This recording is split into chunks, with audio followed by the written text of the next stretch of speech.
Hail, weary podcast traveler and well met.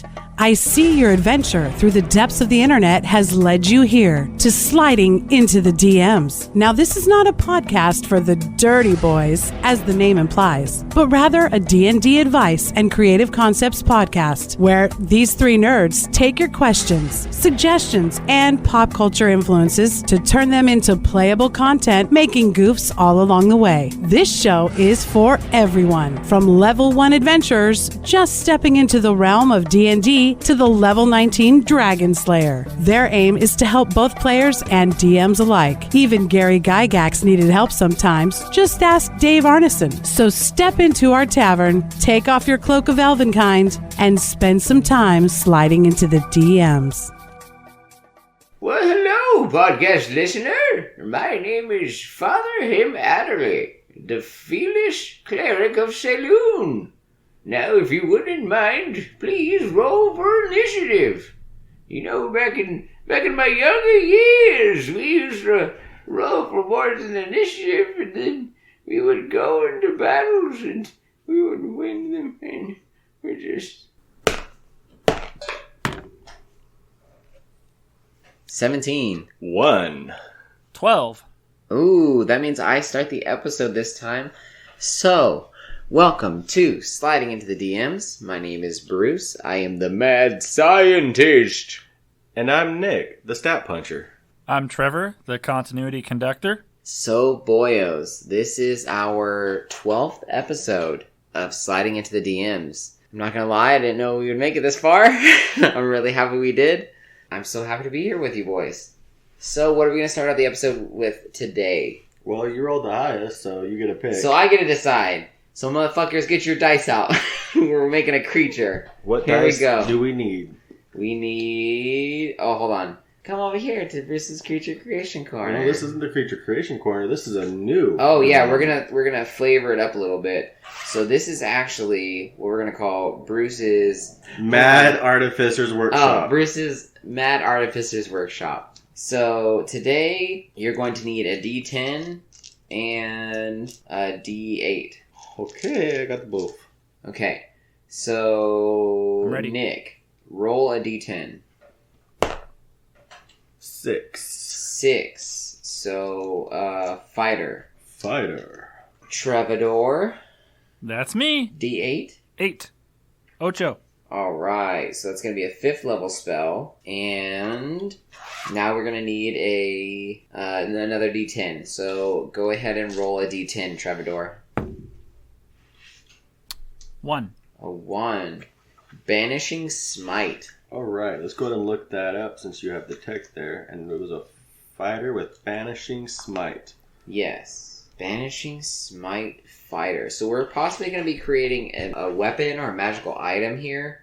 Targeted towards a fighter with built-in mechanics around the spell Banishing Smite. So just off the top of our head, starting with the fighter build while Bruce looks up some Stats. spell description. Yeah. Banishing Smite 5e looks like... next time you hit... So what kind of weapons do you think or items would suit a fighter? There's obviously the standard sword or shield, but then we can get into a lot of great weapons. I was going to say like punching gloves. Oh. So it says, the next time you hit a creature with a weapon attack, before this spell ends, your weapon crackles with force, and the attack deals an extra 5d10 force damage to the target.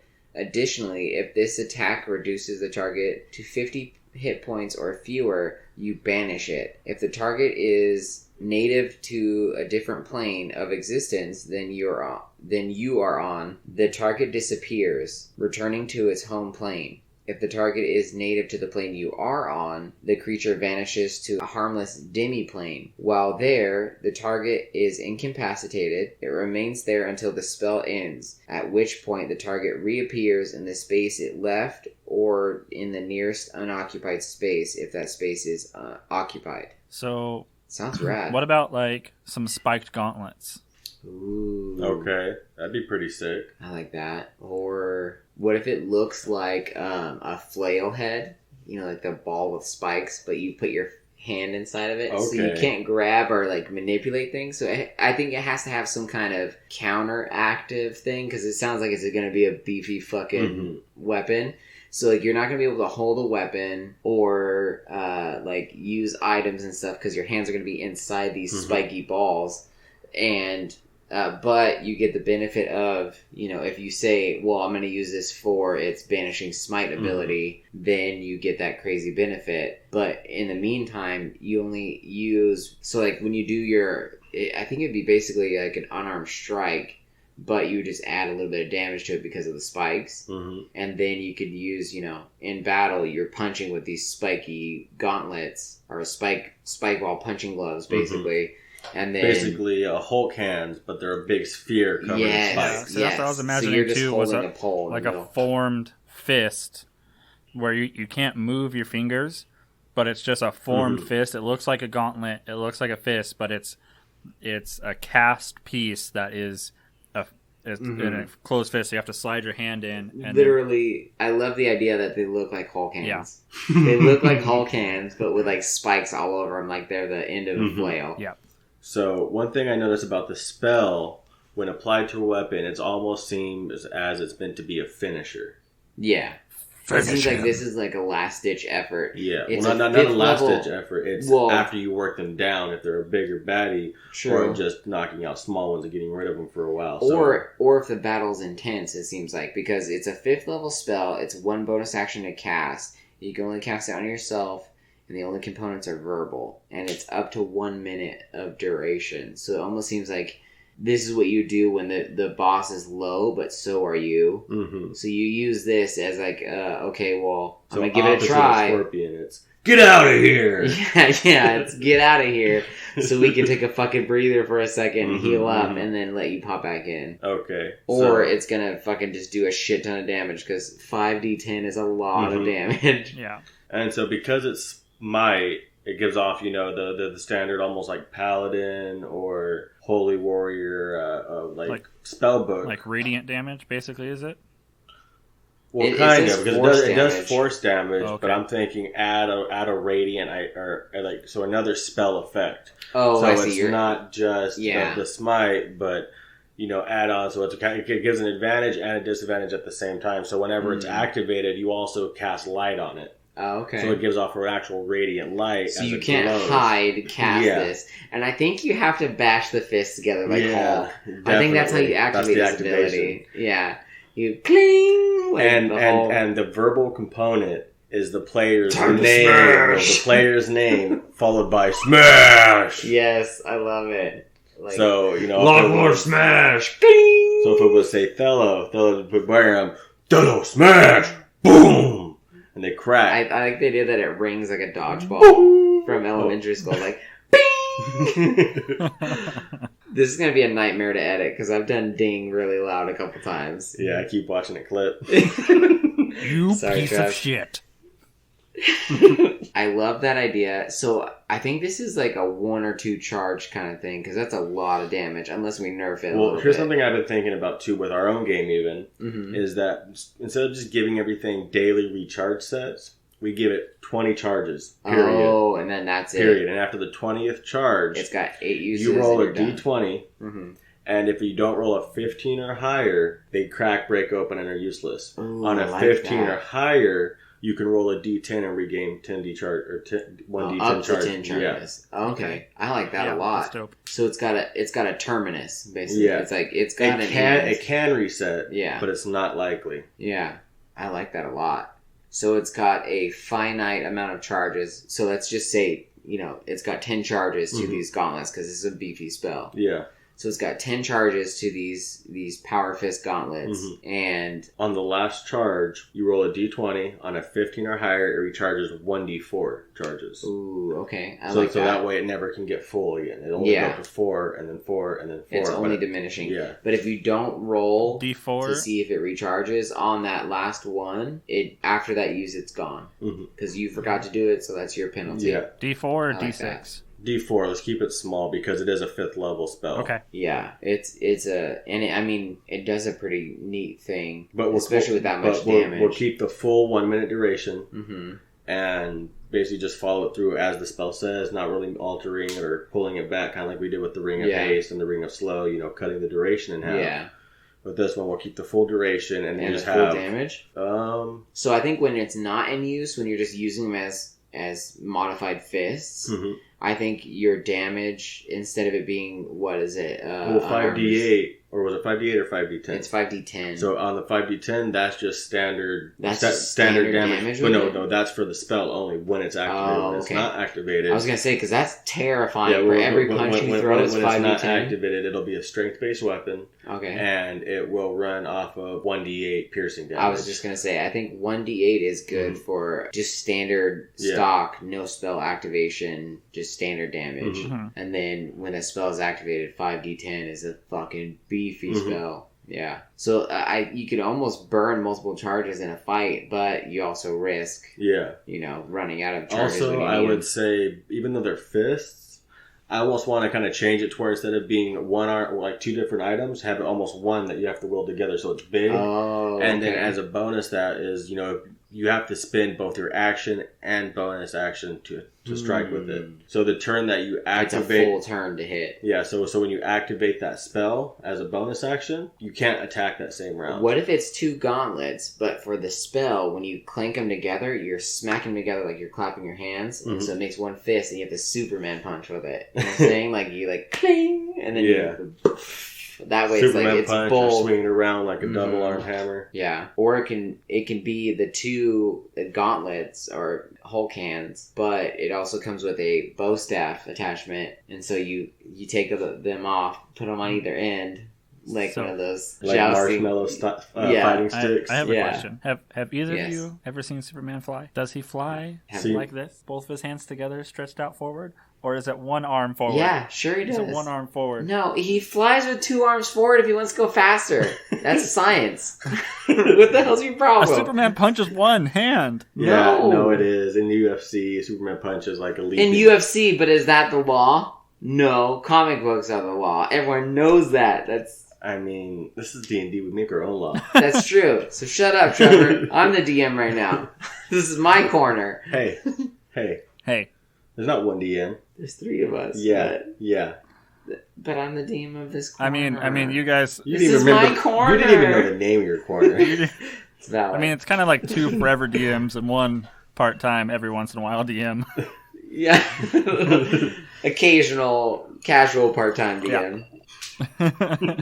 Okay, so we have these steel spiked gauntlets. You have to clank together and say smash. Player name smash. Smash! Once it's attuned to you, it knows only your name and smash to activate the spell. Yeah. Like, that's how you get around him. Another one is we keep them as gloves. Mm-hmm. And the disadvantage is they're also cursed. Okay. So based on the smite and stuff, what it does is it prevents the wearer from traveling to other planes. Ooh. So when they're attuned, you cannot take them off and not attune to them. Yeah, they're anchors to whatever plane you put them on. Planar anchors. Mm-hmm. And secondly, you can never remove them from your hands. They're stuck on. You cannot take them off and unattune them. Edward 40 hands. Yeah, but instead, so that way it makes it hard to handle stuff and use other items. Gives you disadvantage on sleight of hand. Double disadvantage on sleight of hand. No, there is no sleight of hand. You cannot pick things up. You cannot sleight of hand. Everything else needs to be helped. Smash of fists.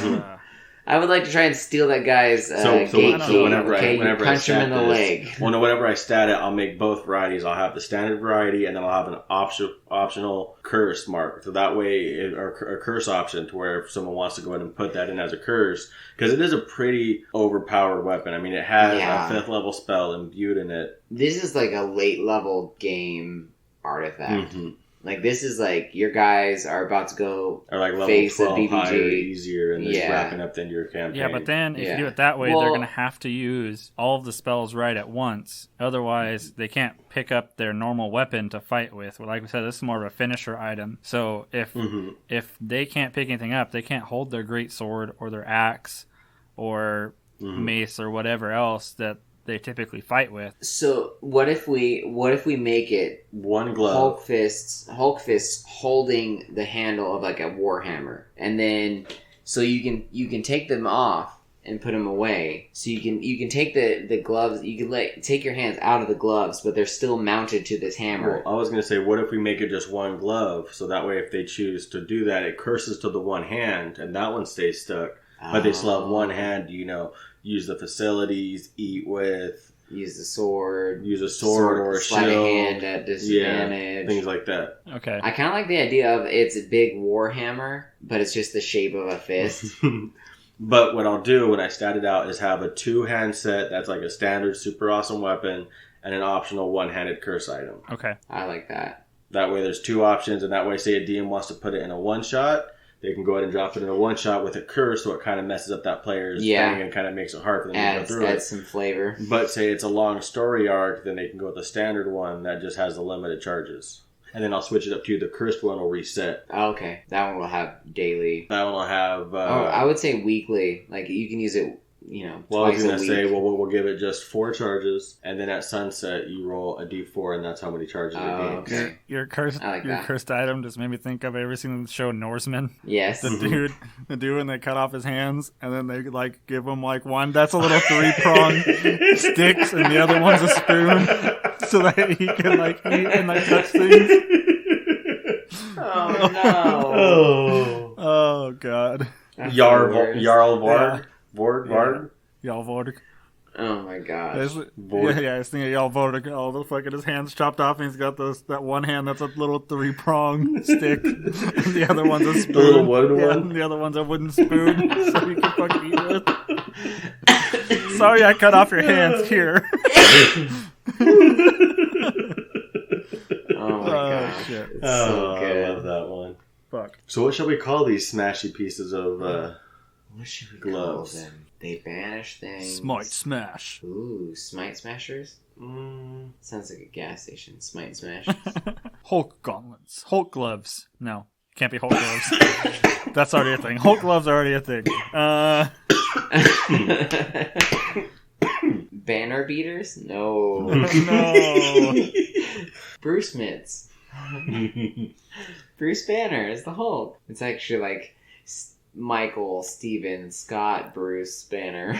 Banner-mits. Who knows what the Hulk canon is awful.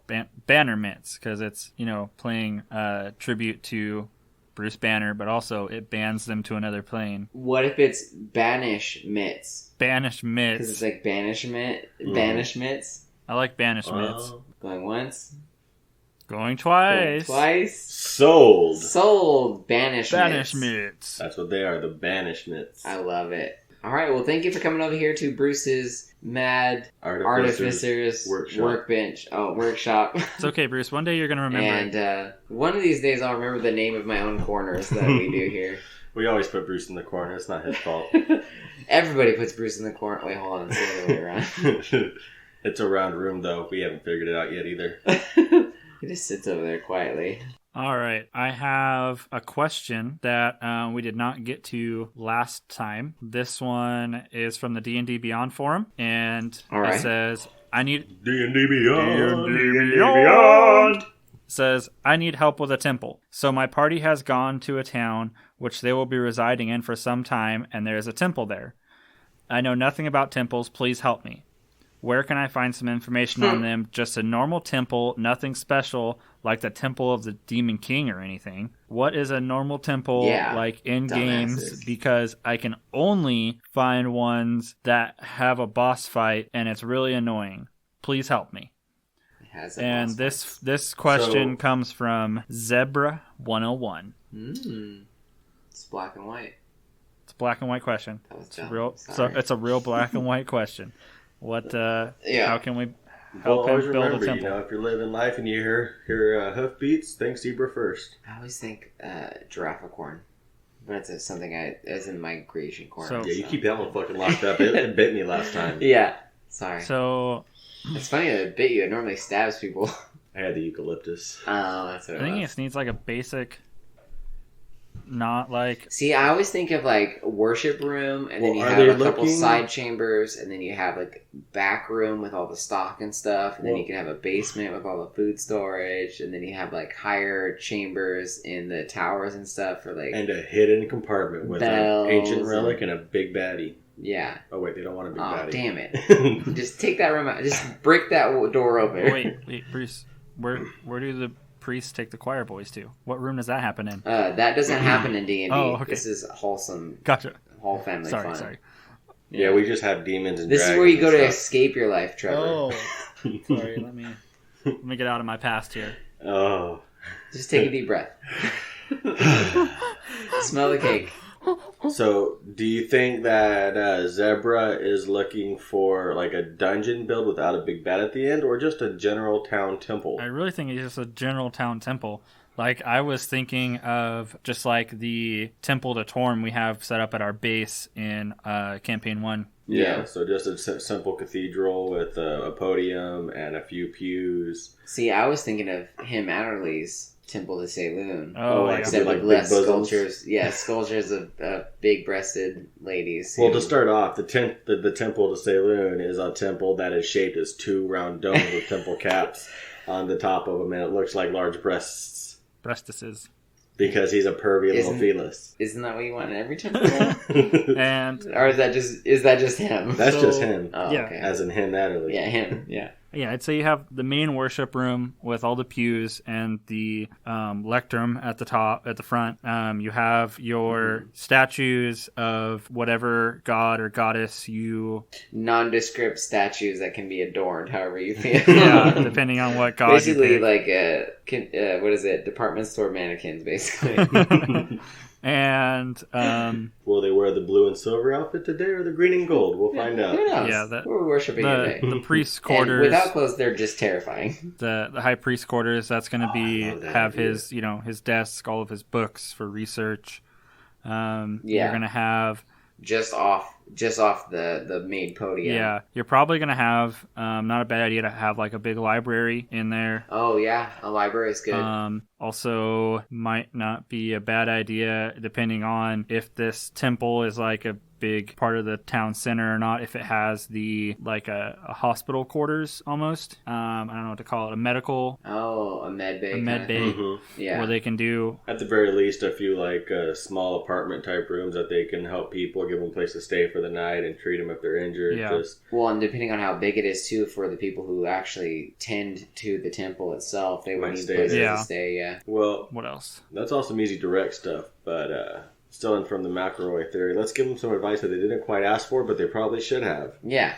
So going back to the idea of general store mannequins, mm-hmm. I really like the idea of creating a temple to no actual specific god. Just a place of worship. Yeah, literally you create a roll table, 10 deities. You roll a d10 every day, and that's the one they're worshiping that day. Ooh. So they walk in, literally they're just nondescript mannequins. I like it. And they dress them up differently every day. They come out and they switch out their clothes. Oh, today's blue and silver. Saloon! I love that. Oh, today's green and gold. Hello, mask. So, since there's 7 days of the week, why wouldn't you do it as a D6 and then say they have one day off every week where the temple's closed one day a week, but then you roll a D6? Wednesday. I like that too. So then you have a different god you're worshiping every day of the week, depending on what you roll on the D6. This could be really interesting in a town because this could actually be a money-making thing, mm-hmm. where it's like they rent out the space. Basically, it's like a hall for weddings,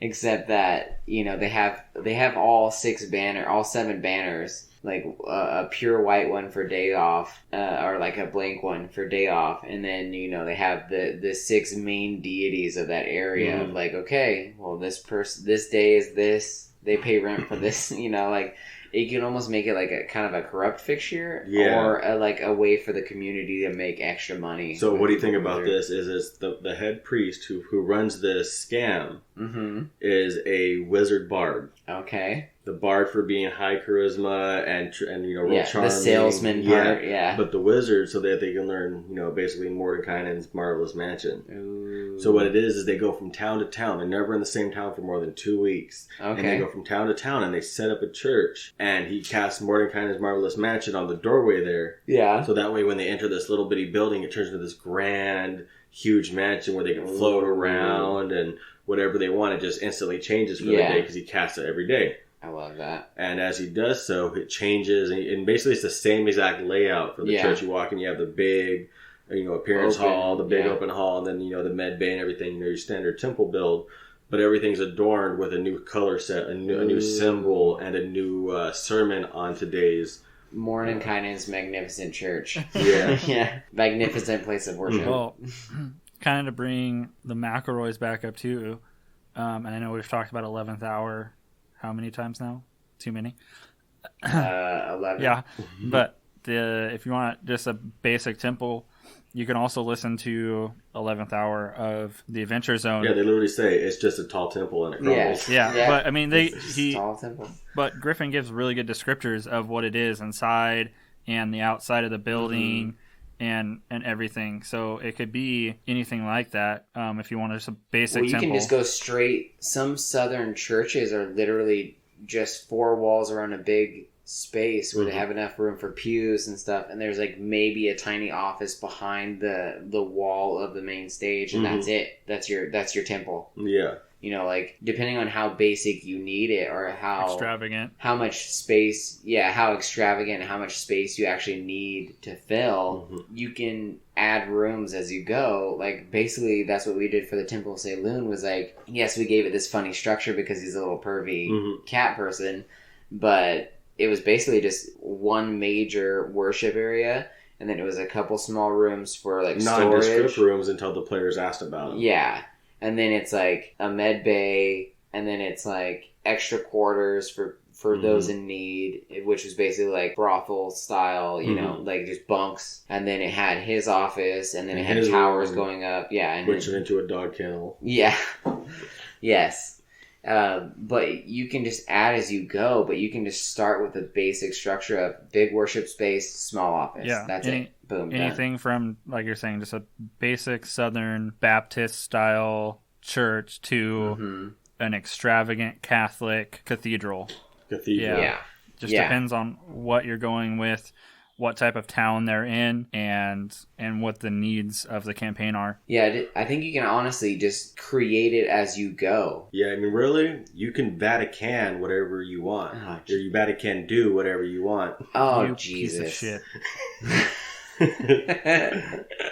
But yeah, I think your basic layout would be 30 feet by 25 feet, and then don't even put dimensions on it. Just say it's a big open room and describe some of the decor and a couple people in there. If they ask how far this is from that, depending on what they're trying to do. If they're trying to get fucking, if they say I cast fireball, then say okay, it's a 20 by 20 room. You're all doomed. Yeah.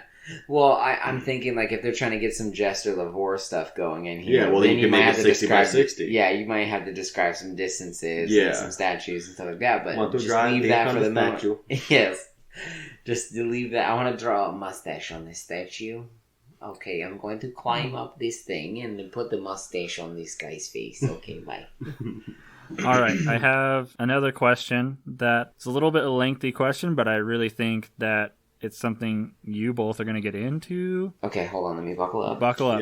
Buckle the fuck up. All right. This one from D&D Beyond Forum comes from Babale. Babbly, Babbly, Babel. Yeah, don't. B-A-B-A... Gotta burn him down. B-A-B-A-L-E. However the hell you say that. The Bible? So... Babel. So he said... They said... I am new spaghetti sauce by Babale. I am working on a sci-fi fantasy setting, sort of my own take of the idea of Spelljammer. But this shit out because that part of the question doesn't matter. Magic in this world works by connecting to an ancient network created by the ancient, super advanced civilization that built the worlds of this setting. Usually, this is done through thought, as the network is scanning brainwaves of those living in the setting and can respond to specific thoughts by manifesting in the real world. Wizards study these reactions. Yeah. It's like Alexa. Wizards study these reactions, catalog them, and create spells in that way. Clerics worship the beings they sense in the network, usually an ancient AI, and channel the network's power through that lens. Warlocks partner with a network being, such as a minor AI, which integrates with their mind and guides them to influence the network, etc. Bards are also sensitive to the network, but rather than influence it directly, They listen to it in their minds and compose songs based on what they hear. Music composed in this way impacts the world itself. They're fucking house DJs. This leads me to my homebrew goal. If the magic ability to influence the network in a bard song is based on the sound itself, then a perfect recording of a bardic song should have the same effect as a bard singing. This requires super accurate recording tech that no one in the setting can manufacture, but they can be found in ancient ruins. Sometimes there are... So it's kind of like a spell scroll. Yeah, sometimes there are blanks, and a bard can record a song onto them by burning a bardic song. They're talking about bardic mixtapes. Other times... Hey man, check out my mixtape. It's fucking fire. Other times they already have a song recorded on them. It has the slaps. Either by another modern bard who found a blank and made a recording, or by an ancient bard from thousands, even millions of years ago, whose song he finds a blank every time jacking in. Whose song may be very alien sounding and may have different effects than modern bard songs. Maybe if you can find enough copies of the same song, you can even have your modern bard just learn it. I'm also good with the idea that these tapes only work once. Maybe because in order to be a perfect rendition of the song in question, so it's a spell they ruin the tape as they replay it. Maybe some very high-end players can play a tape twice. I guess the other... Magic items with charges. Yeah, the other question, are these tapes self-contained? A little Walkman-type device with a speaker and a tape, or do you need some kind of player to use these? Or perhaps is there a way to keep the ability to use these unique bards and to players who want to invest in acquiring a player? So it sounds to me like it's a reality-shifting scroll that is based in an artifact. Well, we got to fall back to the way magic works. Is magic isn't just magic, it's kind of like the Matrix. Everyone's involved in this network, and it's based off of ancient AI and tech. So based off this tech, whenever they play a certain sound, it's like old telephones when you type in the phone number, and it would pick up on the keynotes. It's like no, not like that. Like do dee dot do. Okay. I was thinking of the way the internet used to work, where you put your actual handset on a receiver that told the internet where you wanted to go. Yeah, I'm talking about just the phone part where you push a button and it was a sound that it keyed to. Yeah, the tone. So it's based off of the tone and being exact. Now that part throws me off because that means the bard would have to be an exact singer every time and could not mess up at all. Well, there could be no extra vibrato, or they can't miss vibrato. They can't miss a note. Yeah, well, that's why he was saying it's tapes. The world. That's not just saying it's tapes that play rather than the bard singing it. It's some type of Walkman or speaker device that plays the sound. Well, yeah, but based on the fact that the recording has to be perfect, which means the audio has to be perfect, which means the bard would have to sing perfectly. But the bard's not singing at all. Unless he's recording a new one like they were saying. But that's how the bard casts without the device. What they're saying is this device is copying the spell, basically. But the bard is still capable of casting spells themselves. Yeah. But the issue is that the bard would have to perform perfectly to cast the spell. The same as the other thing. But the way he described it didn't sound like they could unless they hear it like a whole bunch of times to where they might be able to have a chance to do it without the tape. Reproduce it. But then he also said that he thinks the tape should only be able to be used once, so they'd have to find another one and find another one. I think that bard class is going to be so weak because they don't have spells that they can cast at any given time. Like they just have one use. OP depending on the DM. Yeah. But it depends on how readily available these things are. Yeah. And that depends on if the DM programs the game specifically towards that player or not, and that'll be able to be easy to be picked up on by the other players. Yeah. I think the way to fix the reality shift portion of it, and like the playing... but the reality shift is just magic casting. It's not like a special type of magic that only this magic shifts reality. That's all magic. So any type of magic manifestation is basically a connection to the AI, and the AI is manifesting the reality change, creating the fire in front of you or the bolt of electricity. Okay. See, I was thinking about it differently. Like if they say, if they sing a beautiful song that says that this thing is this thing now, or this thing is now that thing, like then it shifts reality to match that. So I was going to fix it by saying you have certain locations like buried temples, dungeons that have like basically their recording studios. Lift you up, raise you out of the ground, temple. You're the best. Let me explore your walls.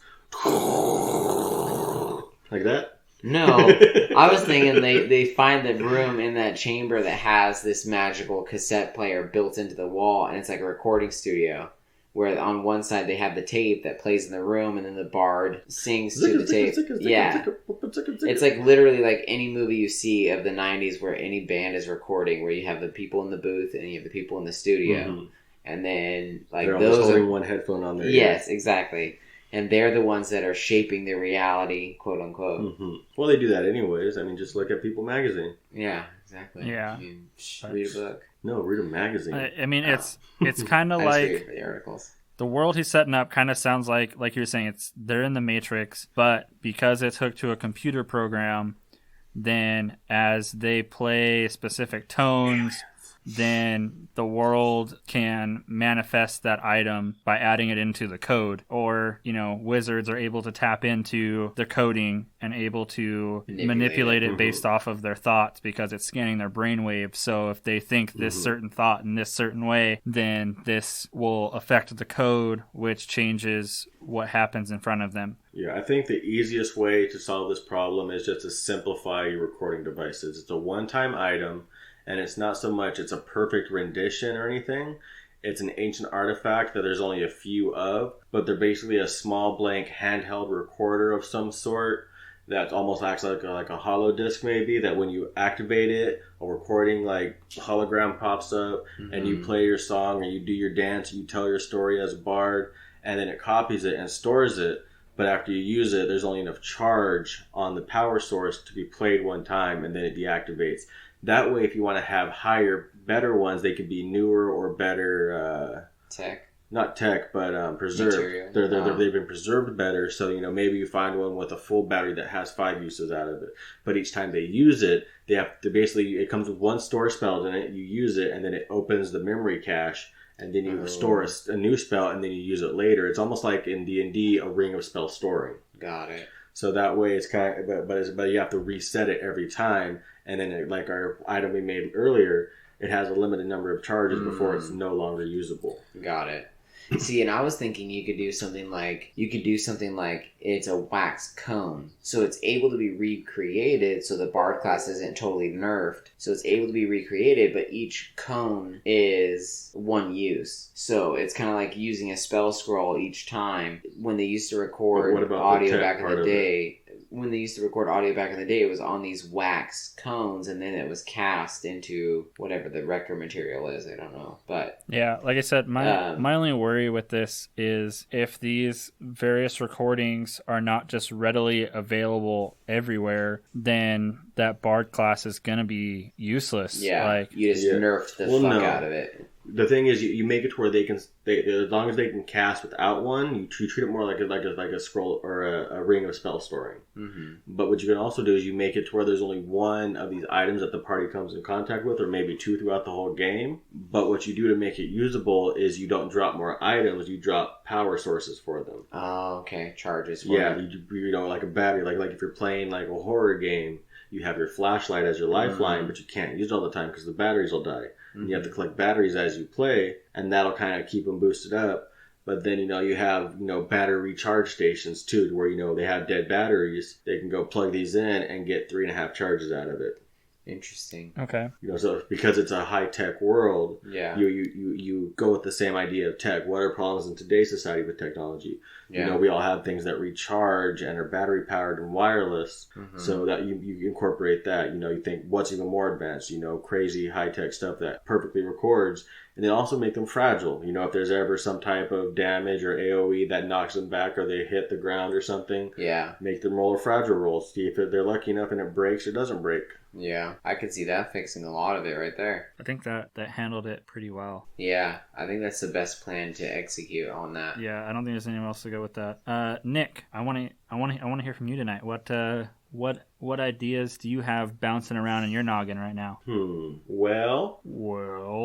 I know he was excited to help me with a question I had, and he told me to wait till we had the podcast to help me with it. Yeah. You want to do that? Let's do that. Okay. So the question I had, first time asker, long time listener. My question is, I recently ran a campaign where a chunk of it was spent in a cave system / tunnel system, and the way I ran it, I don't think my players really enjoyed, because there's not a lot of stuff happening down there, so I kind of just ended up doing a lot of survival checks of them trying to figure out which way to go and what they see and all that stuff. Is there a more interesting way to do that? Is there a better way to run it? What are your guys' ideas? So right off the bat, I'll take my answer off the air. So right off the bat, I would say something that you would do if you're planning on having long, drawn-out cave crawls would be actually draw out the system. Draw out an internal dungeon for below ground.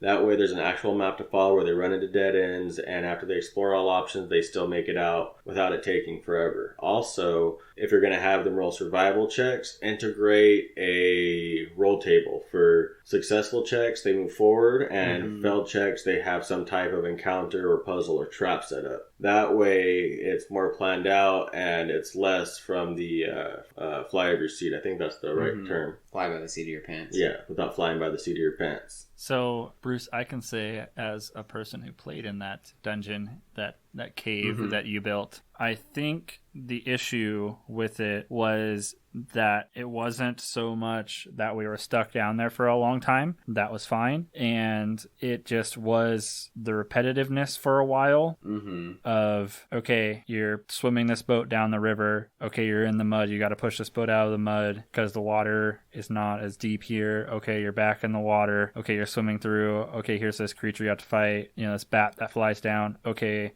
now you're kind of stuck in the mud again, and just doing that over and over. Whereas at the end, that end portion you did where we were, once we got to the item and we were getting that item, and then once we got the item, then it opened up and it was this raging river, and we had to do all these checks, as we were trying to hold on to the boat and swim and evade this rushing water, and also then flowing into caverns that were filling up, and we had to find ways out. That was all really fun. Okay. So, and in my defense of those times where you guys just got stuck in the mud, you guys weren't supposed to roll fucking 20s the whole goddamn time and get out of the mud immediately. The mud was supposed to try and eat you, but fucking Mako kept rolling fucking crazy high and getting out of the mud immediately, so I couldn't attack you guys with it. Yeah. So on that part too, what I would even say is insert a small cutscene. Don't give them the chance. Set it up to where the mud comes alive in front of them, not sneaking behind them. Let the creature you're playing with become frustrated as the DM would be. Got it. So when you're like, crap, they got another over 20 roll. Crap, they're just doing successful. We'll have them come to a new made up chamber in the middle of it that is, big open enclosed area, but you walk through and it goes to a small pinch point, and as they get halfway in, mud flows up on both the entrance and the exit, and now there's tentacles sliding, so that way they're stuck and forced into combat at that point. Okay, so next time we play, Trevor, we're going to go back to that tunnel and replay it. No, I'm joking. Yeah. I cut you off before you finished what you were saying. Go ahead. Well, like I said, I was just saying to throw more of the stuff we had in the end, instead of just having it be all of that action at the end, mix that in further up. To where it's like, okay, you're doing this thing that's not super exciting, but it's makes sense for the story, and then okay, this happens, and you're in this room, and there's no discernible way out, but the water's filling up. What are you gonna do? Okay, and then it's monotony. Yeah, and then it's another part of the chamber where it's like, oh, now it's a rushing river. What are you guys gonna do? Exactly. So it's not just okay. It's this very calm, very shallow river, you're stuck in mud. Okay, it's calm, shallow river, you're stuck in mud. And then, boom, something happens. And it's just, you can do that. And then that's why it was kind of, it worked out in the end because it was building tension, and then finally released. And it really probably made that action in the end even more exciting because they had been waiting for something to happen for so long. Yeah. That when it finally happened, been teasing him the whole time. Yeah, when it finally happened, it was exciting and it was good. But during the moment, it was mundane. So it's really two different ways of playing it, and however you want to do it. If you want to kind of get the moment tense and build to this long, build this long thing, and then finally have it just boom, and then everything sets off, that's fine. Yeah. Maybe a little shorter than of tension building. I think what I should have done is gone like maybe 3 survival checks in mundane mud crawl, and then gone like you said, tentacle chamber, where it's pinch points and you have to force your way through basically, or fight your way through. And then it's mundane, like 2 survival checks, and then it's, finding the object or fighting the bat, and then it's mundane for 1 check, and then it's, you find the object now, and then now everything pops off, and it gets crazy intense for like a bunch of checks, and then you're out. Yeah, I would even say kind of bring the tentacle chamber up front a little bit. They start crawling in a simple survival check, a quick battle with the cloakers, and then, a small raging rush of water forces them in, and there's a fork coming at that to force what side they're going to go into, and then set up to where one's a safe side and one's a dangerous side. And if you're going to the dangerous side, well, it's another tentacle-based, room that they go in, and that starts a small dungeon, like maybe an H or like an H with an extra line down the middle. So there's 3 hallways and a single hallway that separates them that they have to explore. Yeah. And, make them explore all rooms and kind of just check them off which way they go. Yeah. And then the last one's obviously the open room. Yeah. And then they go through that one and it continues on through the dungeon, and then they get to the boss part where they get the relic, and then the big torrent rushes out, and then it flushes them through the system, and then that's when they get out to the end, and from there, they continue outside the caves.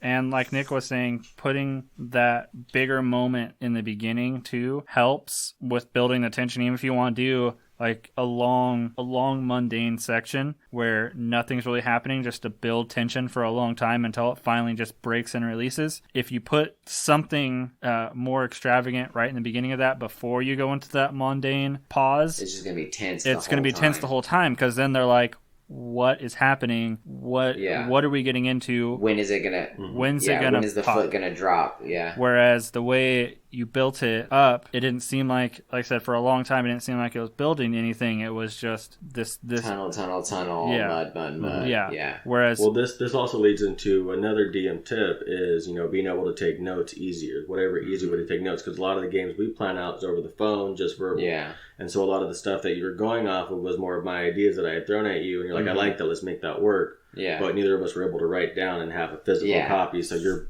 playing off of memory, as opposed to having notes and a plan set right in front of you. Like that skeleton that we talked about in previous episodes, of like having a skeleton set out so when you hit certain checkpoints, you can check off a part of the skeleton. And that's a big part too, is having the time to plan out properly instead of just trying to squeeze it in your busy schedule. Yeah.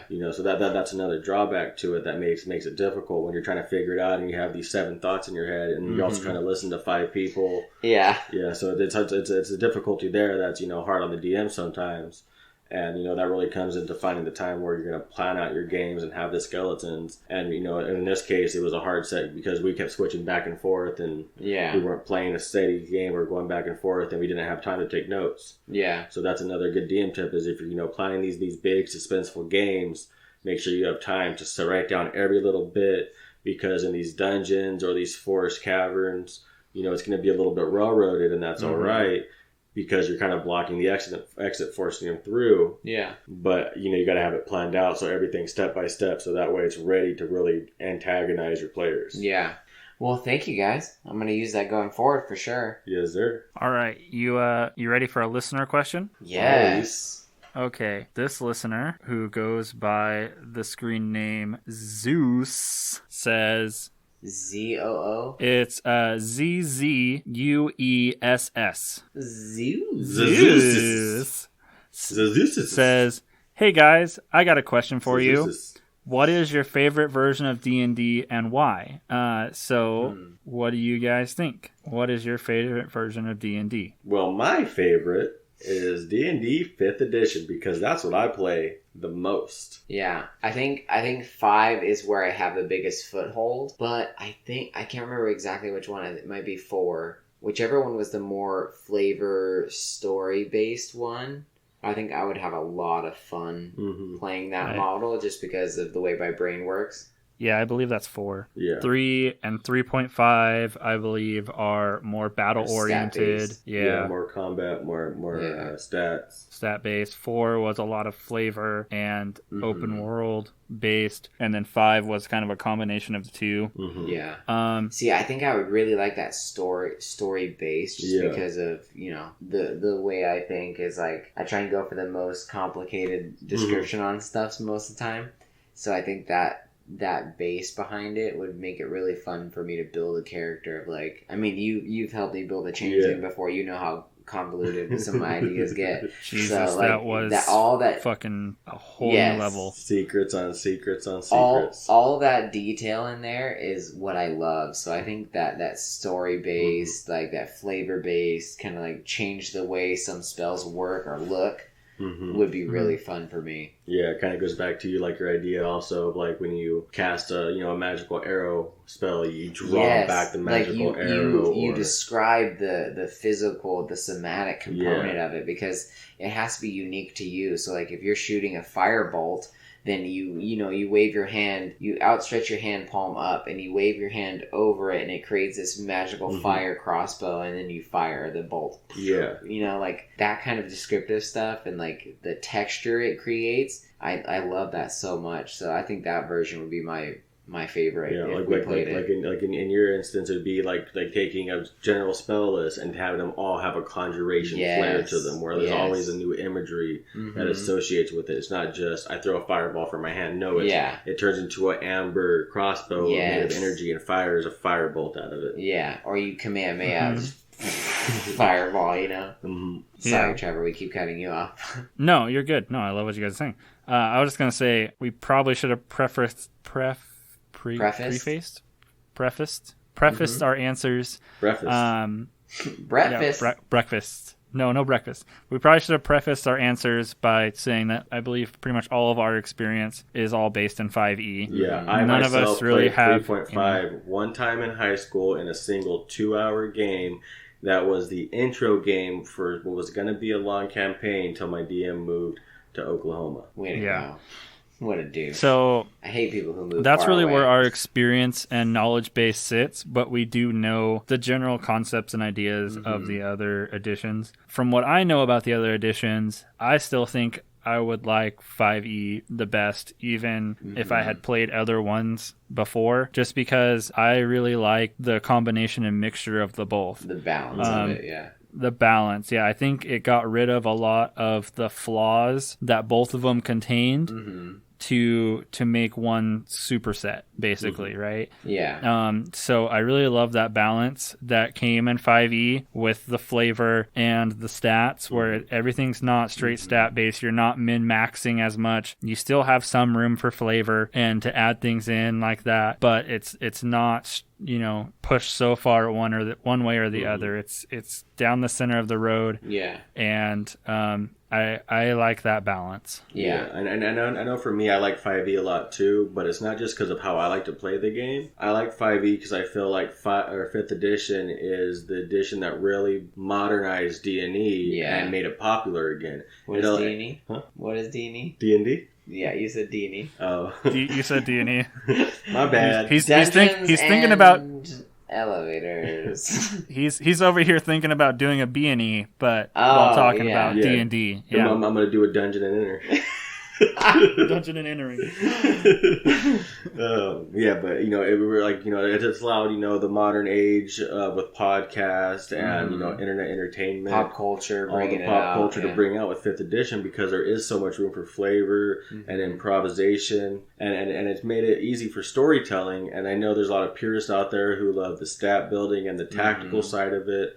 And that part's really fun, but that's the part that makes the game playable. But allowing people to have that extra bit of flavor and storytelling and be able to break from the rules a little bit easier. Yeah. That's another thing, is I feel like 5e is a lot easier to put homebrew into. Oh, absolutely. It's not so rigid that you can't just make something up and be like, oh, well, it doesn't fit the class because now it's way too OP or now it's way too easy. Balancing isn't as hard in 5e, I feel like. Yeah. It allows you to write the book of your campaign, but still leave it open for the players to manipulate. Mm-hmm. Kind of like their stats and their abilities are going to change what you originally wrote, but it's still going to be along those lines, and it's still fun for either side. Yeah, and like I said, I think it's such a broad spectrum and open playing that it allows for however you want to play, you can, and not for that reason it appeals to most everyone. Yeah. Because if you like having that stat style play, you can have your character just be a min-maxed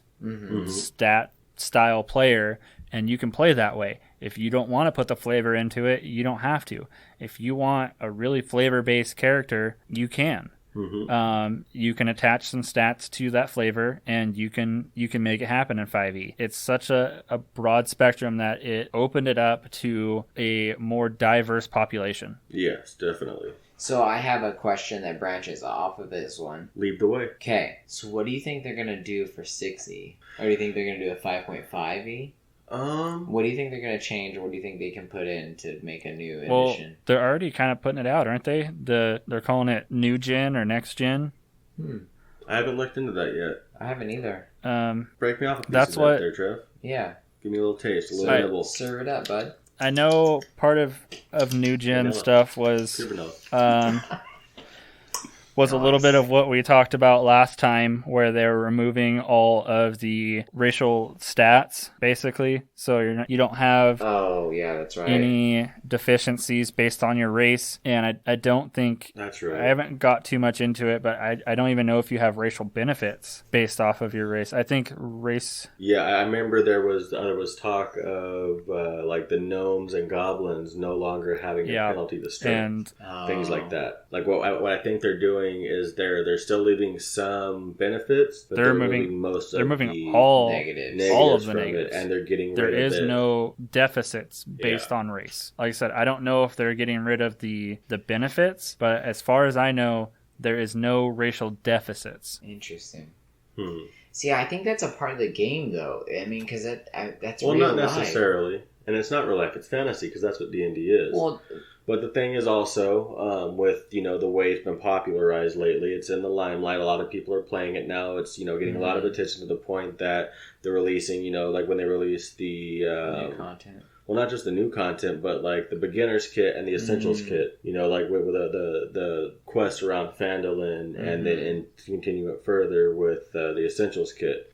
That's such a mainstream, cheap way that we're able to come out with, and all kinds of people bought it up. They're selling it at every big box store. They sell it at Target. Walmart, Amazon. I mean, the dollar store has polyhedral dice. Yeah, now. I mean, that's how mainstream this is becoming, and how mainstream it's becoming. That gets more media attention, it gets more political attention. And there's people out there that are more sensitive to things than other people. Sure. And in order to be more inclusive and allow more people to enjoy it, they're doing what's going to benefit them to make more sales. Yeah. And so with that being the case, I don't see nothing wrong with it. It's just going to be, it's going to, pull away from that the stat aspect a little bit. And it's going to be more heavy into flavoring it yourself outside of what the stats give you. So, I mean, those deficits can still be there. But as your group and your game, you have to all agree to add those deficits. Yeah. It's not so much written into the rules, so the rule Nazis jump in and start yelling at you for breaking it. Yeah, I guess that's true. I was going to say, because racial hardship is, it's a real thing. And I don't think it should be looked over, because I think it's something important for people to understand. I understand this is a fantasy game, but if it takes a fantasy game for people to realize, look,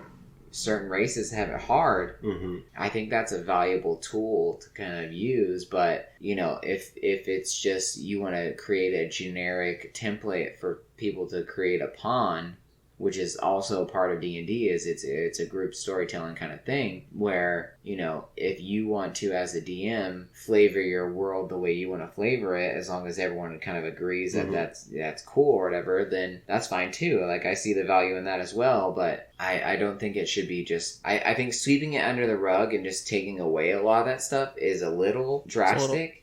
I think tailoring some of it down is appropriate. What if they change it up by changing the way ability scores are rolled? Instead of just the original ways of plotting them in, and you get your bonus and negative. Yeah. What if there is a certain way that is you now roll your 6 different attributes. You know, Mm-hmm. you roll your 46s, take your 3 highest of them. Yeah. But you're forced to add a +2 to one of them base, and you're forced to add a -2 to one of them.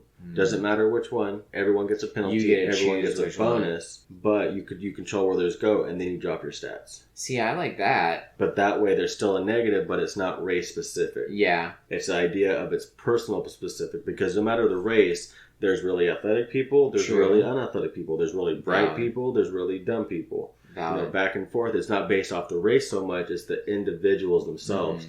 And the more hardships with race come from the social interactions in society itself. Yeah. And that's not going to be a physical trait of that race. That's what they're getting rid of. I like that a lot. I like that self-application of because I mean, there's a lot of times where you'll build a character under a certain race because you like a lot of their whatever that race brings you, and then you go to build that persona that's like, oh yeah, my character is really athletic and does all this stuff and blah blah blah. Well, that race has a deficit to athleticism now. You know, strength. And so now your whole backstory doesn't really make sense. You know, like, I think the application of your self-imposed deficit and benefit is a really interesting and good idea. I like that a lot more than some of the stuff that I've heard and seen on what they're going to do next. But I think that'd be cool to kind of put in. What about you, Trev? What do you think they're going to do? Kind of like Bruce was saying, I feel like it's going to back out of some of the stats a little bit. I think they're going to go back a little bit more towards flavor over stats, and I think they are going to make it where you can flavor your character however you want instead of having these racial traits that affect your stats. But I mean, it's kind of hard to say right now. It's like I said, this whole next gen movement is started in the past couple months. Nothing's really solidified into it's all kind of whispers right and it's thoughts and ideas, and I definitely think it's something Wizards of the Coast are working on, and they're making a new edition. But where they're going to go with it, it's hard to say right now. But that's kind of the whispers that are going on. It seems from what the few things I've seen about it, that's what I've seen. So, boyos, talking about the advancements of 6th edition, the next gen of D&D, what type of changes do you think you would like to see? I like going forward. I really like the idea you put forth of this self-imposed benefit and deficit. I think that would be a really cool mechanic to put in because, again, for backstory, for it would combine both. It would combine not only the storytelling part of it of like, well, this is my character's background, this is where they come from, and it would include the stats part of it of like, well, because my person comes from this background, this is the deficit I'm going to give myself, and this is the benefit I'm going to give myself. And I think that's a really cool mechanic to put in there. I would love to see that applied, because then as a DM, doing that session 0 with your players and saying, okay, well, what's your backstory? Okay, well, I agree that this is a good deficit and a good benefit for that kind of backstory, but still applying that to it, I think that would be really interesting and like a really good base for people to jump off of, and like knowing their character even more, like developing that backstory and then being able to apply the stats to it yourself, I think would help entrench your player in that character more. Like, it would solidify their knowledge of their character. Like, I know that I'm deficit in this, and I know that I'm benefit in this. Like, I think that'd be a really cool mechanic to put in there. That's something I would like to see. I'm probably going to sound stubborn and set in my ways, but I don't want to see any changes. For the reasons I gave earlier, I really think 5th edition is the best edition. I don't think there's much ways to improve that really, what's the word? They have a really good foundation. They have a good foundation. Warrant, that's the word I was looking for. I don't see any changes that would warrant a whole new edition. That, I think the way it is right now, if it's balanced and it's good and it has room to do whatever you want to do to it, I don't see the need for a new edition. So, yeah, like I said... You're of the school of, it's not broken, so don't fix it. I don't... Like I said, I probably sound stubborn and set in my ways, but I like the way it is now. I don't think there's a reason to make a next gen at this time. time. Mm-hmm. Well, I mean, but that's all right too, though, because the thing is, we like 5th edition, so even if 6th edition comes out, we'll probably still keep playing 5th. Yeah. But this next gen almost sounds like it's going to be a 5th edition 5.5. That's what I was thinking. So it's not going to be a fully swapped over one. It'll just have a couple additions that are swapped out to make it more, sensitive to a bit larger crowd. Yeah. And, but expanding on my idea earlier, I would even say to kind of help the balance of, deciding where you want to put your stats and your deficit and your benefit would be, even set up in the roll there to where when you roll your attributes, you cannot put your +2 on your highest roll. Oh, okay. So you have to specify ahead of time what it's going to be, but you cannot, that way if you roll an 18, you can't automatically start the game with a 20. 20 in that slot. Mm-hmm. Yeah. That would make that mechanic even more of a storytelling benefit. I don't know. Yeah. I think that's basically already in 5th edition. The way Yeah, with backgrounds. And stuff, well, not just backgrounds. It's with race features. That's what I'm saying. You take an elf and you get a plus to dexterity. But or you take an Aasimar and you get a plus to charisma type deal. But it's limited to where you only get those benefits with that race, as opposed to it doesn't matter what race you are personally as an individual. You have your own fallbacks and your own benefits or advancements in your character that change individually. Well, but that's what I'm saying is that's already built in. So yes, naturally, some of those races have that benefit to them where they get that added bonus already. But if you are building your character and you know their backstory and you know what you're going for, if you're using point buy or standard array to build your character rather than a straight roll system, then yes, okay, maybe that race is more inclined to be more dexterous, or if it's a Goliath, that race is more inclined to be strong, but that doesn't mean your character is. So yes, they have a racial +1 bonus that's already factored in. But then if you make that stat, you put an 8 there, it's still, then you're looking at a 9 for strength. It's still not a very strong character. And then you could have a gnome or something that would normally not be that strong, but for whatever reason in their hero background, if they're supposed to be strong, then in that standard array or point buy system, you can throw a 15 up there into... Yeah, you can kind of course correct them because you're able to go in and manipulate those stats to take over that deficit that you naturally have. Yeah, exactly. So I think balancing it out in that way, it's already built in. I don't think there's a need or a reason to change. I think if they do anything, they'll probably come out with a 5.5, kind of like what they did with kind of like what they did between 3.5 and 4, where they made that course correction to... They're like, whoa, stats are really, OP this way, so we're going to course correct and just jump over to this.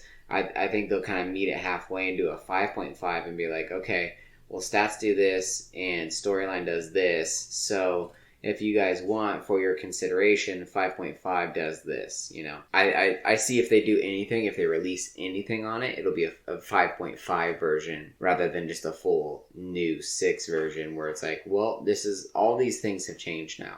Yeah. If they do anything. I don't think they will, just because, like you said, 5e is... So inclusive already. It's a very good foundation to go off of. I don't see them trying to manipulate or change it too much, other than what little things they've talked about doing. Yeah, I don't know. All right. Well, I think we're starting to run out of time here, so... Yeah, I think we're actually right at the wrap up. Yeah, so you guys want to get into our housekeeping section and then call this bird cooked? Yeah, I think so. That's a good analogy there, because Thanksgiving is literally right around the corner. Well, by the time the episode comes out, Thanksgiving's going to be over. So because Thanksgiving was just around that corner behind us now, I think that's a good analogy.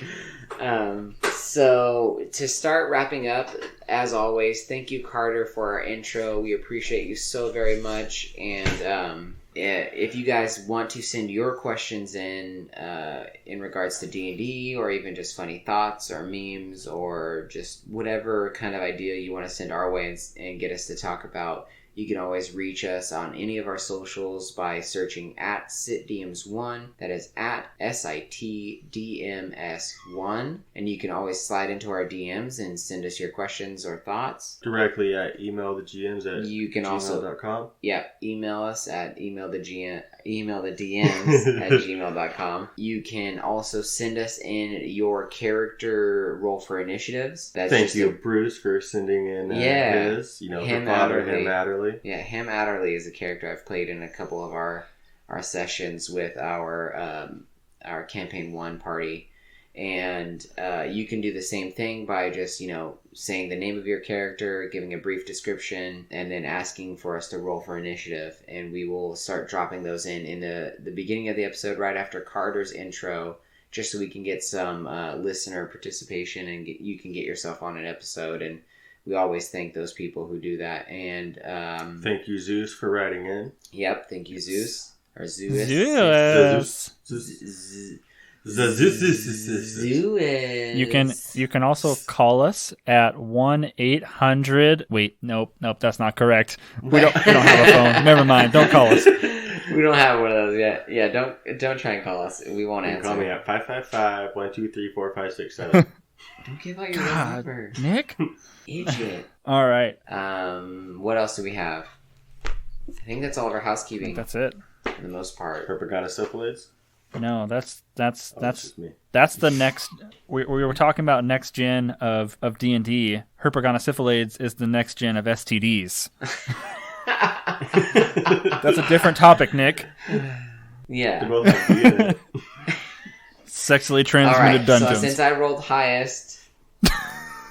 Oh no. My urethra has a minotaur in it now. Herpaganosyphilids comes from dragons. Oh, poor donkey. Okay, my quip to get you guys to stop, for the love of God, is... Did you hear about that sensitive rogue thief? He took everything personally. Get it? Like he took everything. He's sensitive. But he also took it himself. Yeah. All right. Did you get it? I got it. You want me to do it? I'll do it again.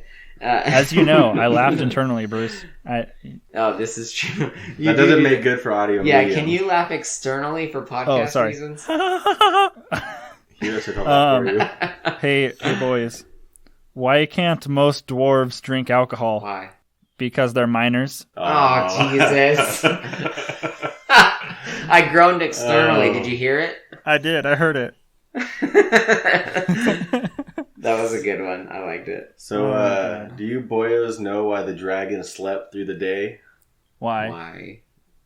So he could fight the night. Oh, fuck a duck. Your puppy does not agree. Your puppy did not like that one either. Well, thank you all for listening once again. And as always, fare thee well and adventure onward.